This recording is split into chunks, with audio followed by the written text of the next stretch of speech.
Hola, ¿qué tal? ¿Cómo están? Bienvenidos. Para este video tengo un invitado muy especial que es un colega de Google desde Argentina. Su nombre es Uber y pues cuando me contó su historia y todo lo que pasó para llegar a Google, le pedí que por favor comparta esta historia con todos ustedes. ¿Cómo andas, Cari? Muchas gracias por el espacio y por esta oportunidad. No, gracias a ti por compartir. De repente, para todos los que nos están viendo y no te conocen, ¿nos puedes contar un poquito acerca de tus inicios, de dónde eres y de, ¿no? de cómo decidiste de repente que comenzabas a estudiar en la vida? Perfecto. Bueno, como bien dijiste, me llamo Uber, no tengo ninguna asociación con la empresa de taxis y soy de Córdoba, como los argentinos se podrán dar cuenta por mi acento. Córdoba es una ciudad de Argentina que está en el centro y me vine a Buenos Aires hace 4 años ya.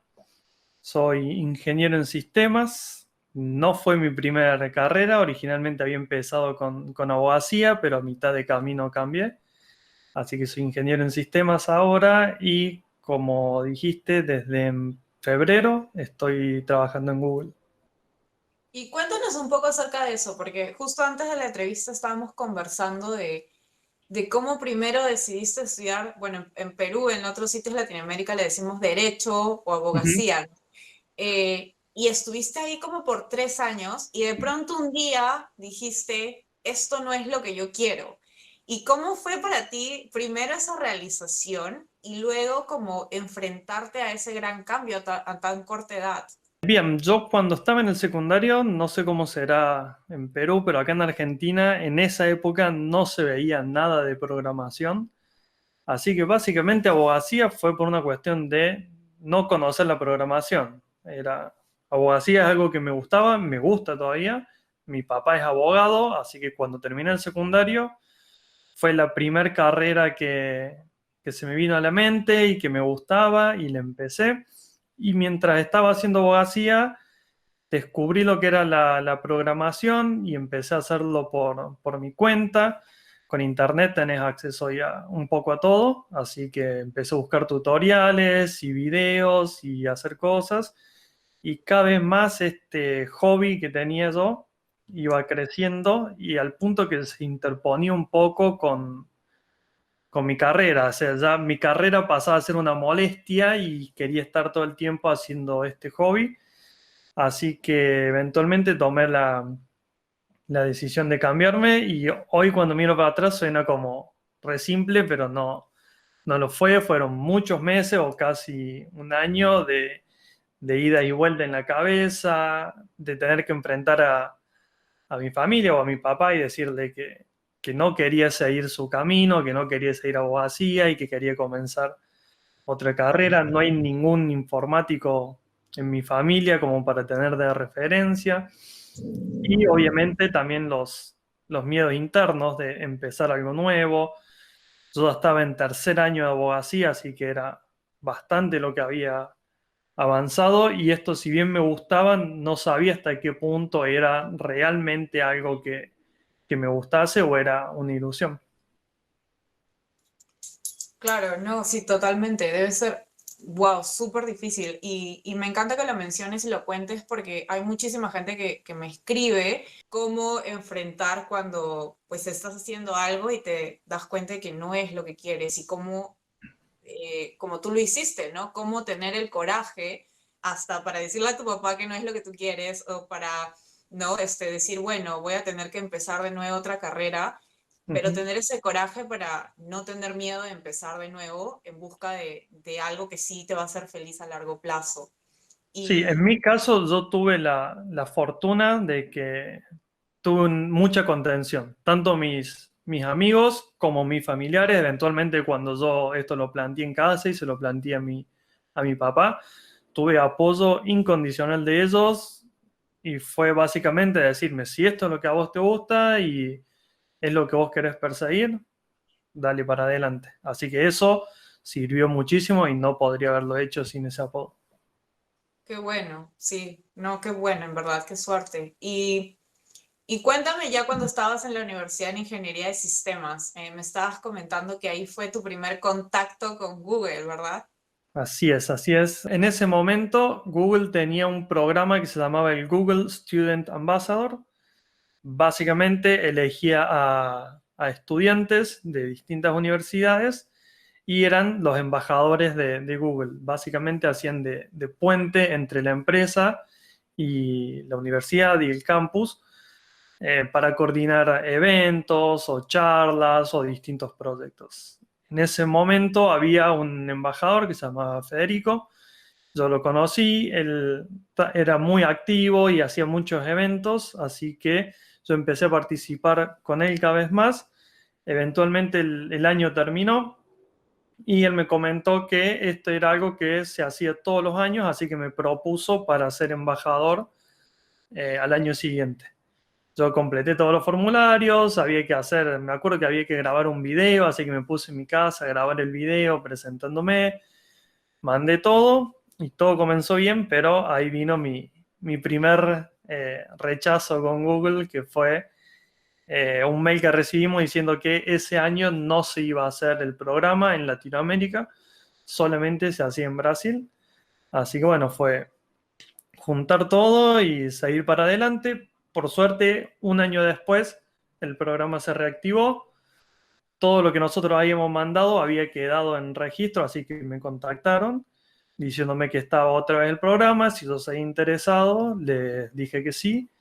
Y bueno, después de todo el proceso, fui seleccionado embajador y me tocó viajar a la oficina de Buenos Aires junto con todos los embajadores de Latinoamérica y fue una experiencia, la verdad que increíble.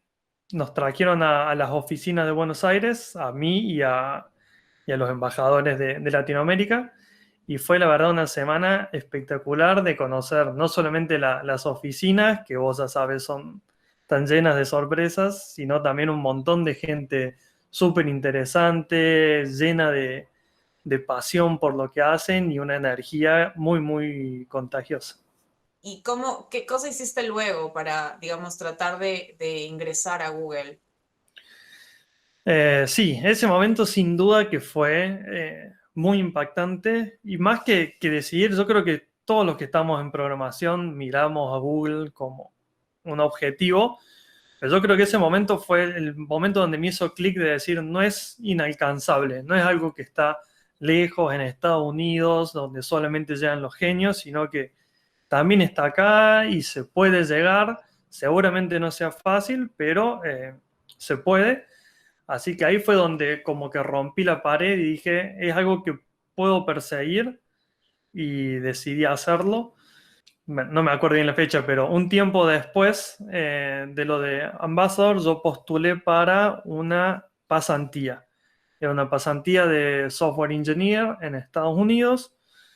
El proceso es de entrevistas, le dicen entrevistas telefónicas, pero en realidad son por videoconferencia, donde uno tiene que programar. Así que me preparé muchísimo durante muchas semanas y meses haciendo problemas y problemas. Me presenté a las entrevistas y otra vez me rechazaron. Básicamente era la primera, la entrevista era en inglés y en ese momento yo no hablaba muy bien inglés, así que hoy mirando para atrás me doy cuenta que estaba con mucho miedo, muy paralizado y si bien pude resolver algunos de los problemas, no había logrado transmitir mi forma de pensar y la forma de razonar, así que naturalmente me dijeron que muchas gracias por participar del proceso, pero que no iban a seguir con mi candidatura.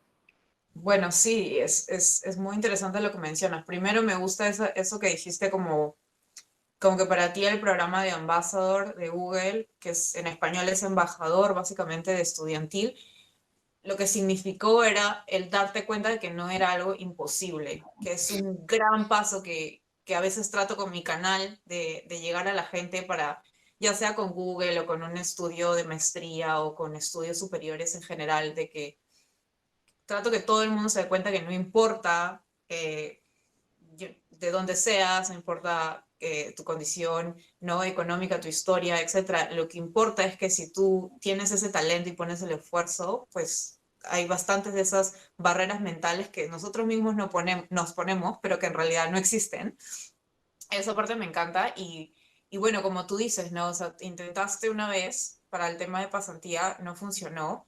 ¿Y luego qué hiciste? ¿Qué pasó luego de eso? El golpe fue fuerte, así que seguí bastante desilusionado, porque como te digo, yo mismo no estaba conforme con cómo me había ido, yo sabía que estaba mejor, pero no lo pude demostrar. Así que en ese momento mi primera reacción fue, bueno, bajar la cabeza y seguir con mi vida, seguir con mi trabajo. Y eventualmente una vez que el golpe pasó y ya fue quedando atrás, me volvieron las ganas de presentarme, como que me recuperé. Así que varios meses después empecé a prepararme de vuelta y ya no podía presentarme a pasantías porque estaba terminando mi carrera y uno de los requerimientos para la pasantía es ser un estudiante. Así que me postulé para un full-time position o una posición full-time, que era la posición de Technical Account Manager acá en Buenos Aires. El proceso era parecido, pero tenía más entrevistas que en una pasantía. Así que una vez más me senté, estudié mucho, me preparé, me presenté y tampoco quedé. ¿En serio?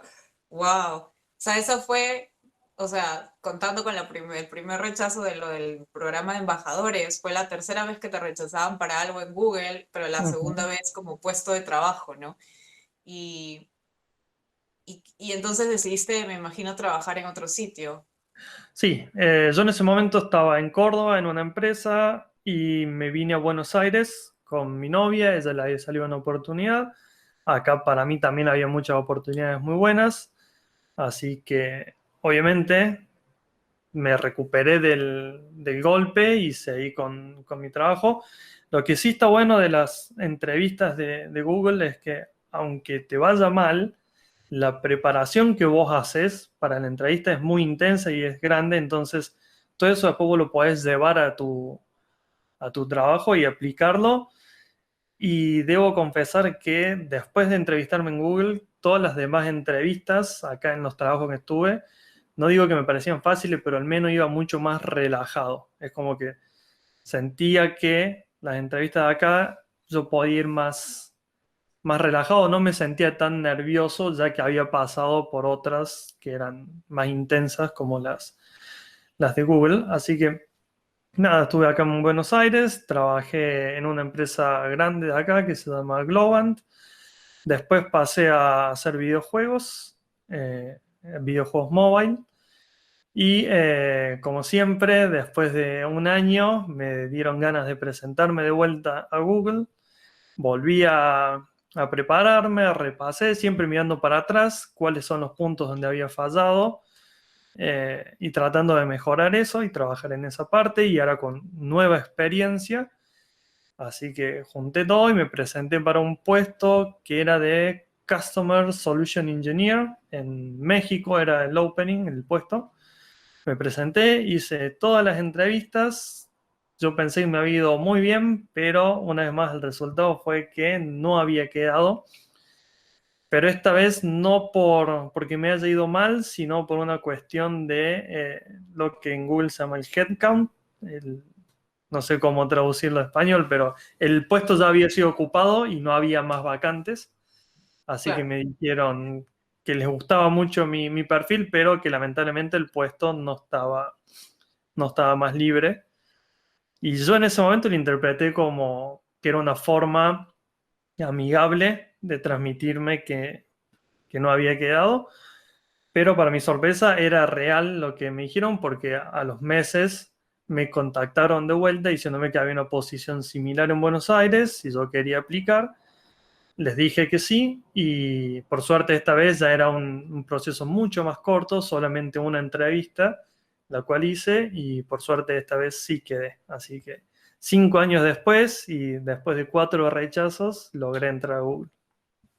¡Wow! No, qué increíble. Y mira todo lo que has tenido que pasar. Y como que algo que de hecho mucha gente está preguntándose de repente viendo esta entrevista es que, ¿cómo es que de pronto, o sea, lo que es increíble es que mucha gente, y me incluye a mí misma, si yo hubiera intentado una vez, me rechazan, dos veces me rechazan, es como, ya uno, mucha gente ya en Perú decimos le echas tierrita, pues ya no va a pasar nunca, ya, sigue con tu vida y olvídate, ¿no? Pero tú seguías ahí, o sea, esa perseverancia y como, ¿de dónde sacabas ese espíritu para no darte por vencido? La verdad que es una muy buena pregunta porque sinceramente no sabría decirte bien qué fue lo que...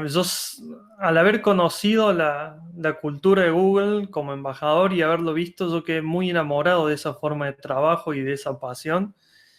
Y yo en el fondo sentía que pertenecía ahí, que no podía demostrarlo y que esa era la parte que me estaba faltando, pero que no por eso quería decir que no lo era. O sea, que no lo he podido demostrar mi conocimiento, no lo tomé como que no era, como que yo no pertenecía ahí. Entonces era cuestión de seguir y obviamente yo siempre supe que la vara era muy alta. Google es una empresa que recibe cientos de miles de candidatos, entonces yo sabía que competía con mucha gente, por más que a mí me guste la educación que recibí, sé que hay una gran diferencia con la educación de otros países, pero no, todas esas son cosas que están ahí, pero no hay que dejar que sean limitaciones.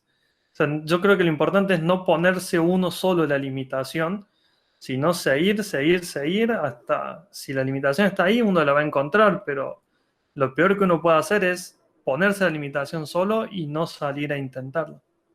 Ujú. Sí, no, y es muy importante. Y también es cierto lo que dices, hay mucha gente que como que se desanima por el hecho de que pues compites con gente de tantos países que tienen una educación muy superior. Tú me contabas que fuiste a universidades públicas en Argentina y pues aún así no te rendiste. Y también es interesante cuando me dices que tenías ese sentimiento que tú pertenecías a Google de alguna forma por lo que tanto te había gustado. Pero también me estabas contando que ahora que has entrado a Google, ya tienes más de 4 meses, llevas para el quinto mes de estar en la empresa, que de pronto existe este síndrome, en inglés le decimos como impostor syndrome o el síndrome del impostor, que es cuando entras a un sitio y ves a toda esta gente increíble y de pronto dices, ¿y yo qué hago acá? O sea, como yo no estoy, o sea, yo no soy tan genio como todos ellos.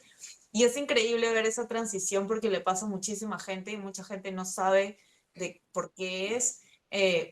¿Cómo ha sido eso para ti? ¿Cómo lo estás superando?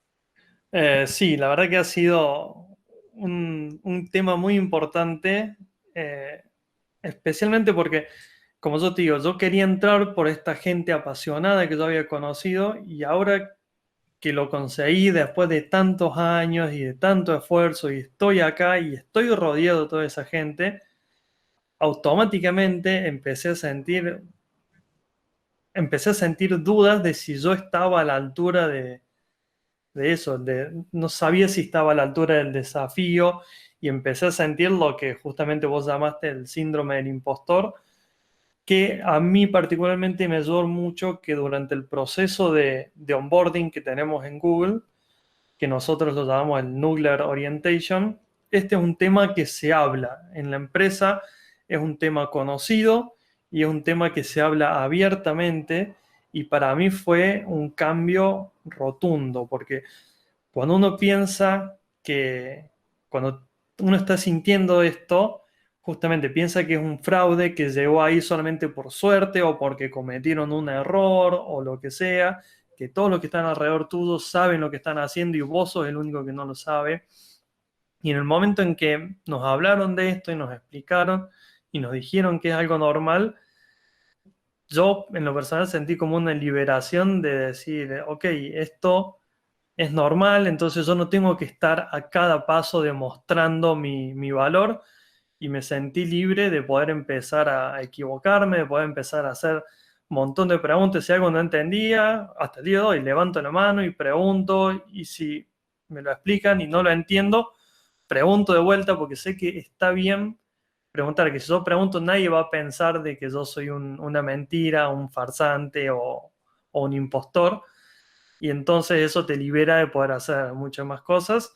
Tienes toda la razón, y es algo que le pasa a todo el mundo, me ha pasado a mí, le pasa a muchísima gente cuando a veces dices, wow, tipo, de verdad estoy acá y a la vez es como estoy a la talla y de pronto comienzas a tener todas estas dudas.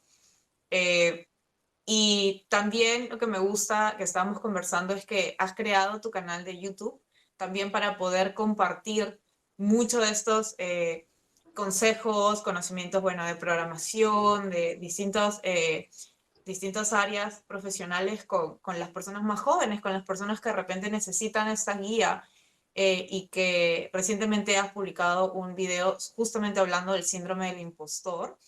Y bueno, te agradezco, de repente nos puedes contar un poquitito acerca de tu canal de YouTube. Sí, sí, cómo no. Mi canal nació como un proyecto de cuarentena en esta circunstancia tan particular la que estamos viviendo y con un poco de tiempo libre decidí empezar un nuevo proyecto. Sentí que todo este camino y toda esta experiencia y todas estas cosas que estamos hablando ahora a otras personas les pueden servir. Yo hoy lo cuento para atrás y se ve como una historia de éxito y que siempre estuve seguro, pero en realidad siempre estuve duda, los golpes del rechazo fueron muy duros, más de una vez me cuestioné si el cambio de carrera era el correcto o no mientras lo estaba haciendo y me hubiese gustado tener a alguien que esté ya al final de este camino y diciéndome que estaba haciendo lo correcto, que siga. Entonces sentí como que había una oportunidad por ahí para hacerlo. Hoy la verdad que empezar un canal de YouTube es muy simple. Yo lo hago solamente con mi celular y un micrófono y le hablo a la cámara. Y así fue como nos conocimos nosotros.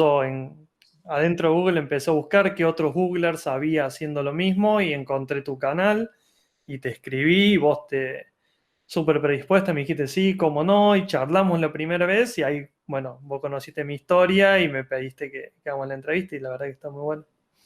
Sí, no, y me encanta. Y algo que yo siempre promuevo, bueno, no solamente en mi canal, pero también cuando pues tengo la oportunidad de dar conferencias o hablar con la gente, es que la gente que ya está en el mundo profesional, la gente que ya ha conseguido pues educación superior, que ya por ahí tiene maestrías, que está teniendo un buen trabajo, que le está yendo bien, lo mejor que podemos hacer es mirar a todos los demás que están empezando el camino y tratar de guiarlos. Los dos estamos haciéndolo con un canal de YouTube, pero honestamente lo puedes hacer, no sé, atendiendo o compartiendo tu historia en una clase de universidad. O no, bueno, ahora con la cuarentena es más complicado, pero en general en tiempos normales puedes hablar, ir a hablar a colegios, brindar tu historia, conversar con la gente de tu barrio, las personas más junior o los practicantes que están empezando en una empresa, etcétera. Y creo que es un poco de la responsabilidad social que tenemos como personas que ya estamos un poquito más adelante para darle la mano a los demás y que así pues todos podamos salir juntos, ¿no? Como una gran sociedad y que mejor entre latinos también apoyarnos. Y para terminar un poco la entrevista, ¿cuáles serían esos consejos que les darías a las personas que están comenzando, pero que más allá también tienen mucho miedo de fallar, de fracasar? Nada muy, muy profundo. El primer consejo es seguir, no dejar que ningún rechazo te frene y tomar eso, tomar cada rechazo o cada falla como una oportunidad de mejora. Cuando vos estás haciendo algo y fallas, es porque encontraste algo que podrías estar haciendo un poco mejor. Entonces, una vez que te recuperes del golpe, pensá un poco por qué fue lo que salió mal, por qué fallaste, cómo podés hacer para que eso no pase de vuelta y trabajar sobre eso. Trabajar sobre eso y seguir. Yo me acuerdo cuando estaba todavía en la facultad, participé una vez de torneos de programación y en el equipo mío teníamos un entrenador, un coach que se llama, que se asigna a cada equipo y él nos dijo una frase que a mí me quedó, que era que los torneos de programación no son para genios. Si vos sos un genio, mejor, pero lo importante es practicar mucho, porque eventualmente y con suficiente tiempo, el que más practica es el que gana. Y es algo en lo que yo creo. Yo creo que cualquier cosa se puede alcanzar siempre y cuando uno esté dispuesto a hacer el esfuerzo y a superarse y a practicar hasta que le salga. Claro, no, completamente de acuerdo. Gracias por dedicar tiempo a ver este video y pues los veo para la próxima. Chao. Chao, nos vemos.